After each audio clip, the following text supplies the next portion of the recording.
मुंबई पोलिसांसह बंदोबस्ताला असणाऱ्या 1,500 होमगार्डना काढून टाकण्यात आले। भत्ता द्यायला गृह विभागाकडे पैसे नसल्यामुळे ही कारवाई केल्याचं होमगार्ड्सने सांगितलंय।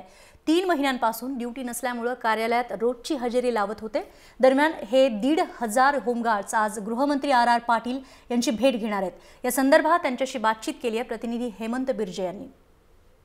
लोकसभा निवडणुकीनंतर मुंबईतल्या 1,500 होमगार्डांना काढून टाकण्यात आले आहे। राज्याच्या गृह विभागाने ही कारवाई केलेली आहे आणि मुंबईच्या या होमगार्डच्या कार्यालयाबाहेर आपण पाहू शकता कशा पद्धतीने हे कार्यालय आज ओस पडलेले आहे आणि या कार्यालयाबाहेर कशा पद्धतीने होमगार्ड आज विदाउट सिव्हिल ड्रेसमध्ये उभा आहे आणि त्याला आज ड्युटी मिळत नाही आहे, त्यामुळे तो आज मोठ्या पद्धतीने शोकाकुल आहे। क्यों नहीं आपको ड्यूटी मिली, क्यों निकाला गया? ड्यूटी क्लोज हो गया 1 अप्रैल से। जब ड्यूटी चालू होगी तब बुलाएगा फ़ोन करके, अभी तक ड्यूटी चालू हुई नहीं।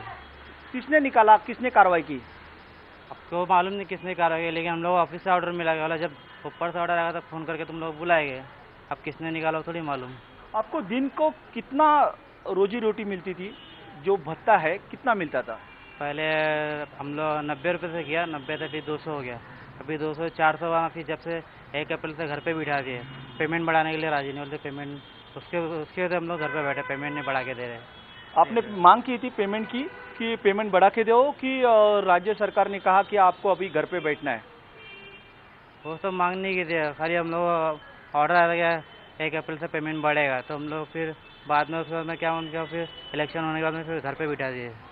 लोकसभा निवडणुकीनंतर राज्याच्या गृह विभागाने अध्यादेश काढला की तुम्हाला कामावर यायचं नाहीये, तुम्ही घरी बसायचं आहे आणि त्यामुळे आज पाहू शकता या होमगार्डचं कार्यालय आहे।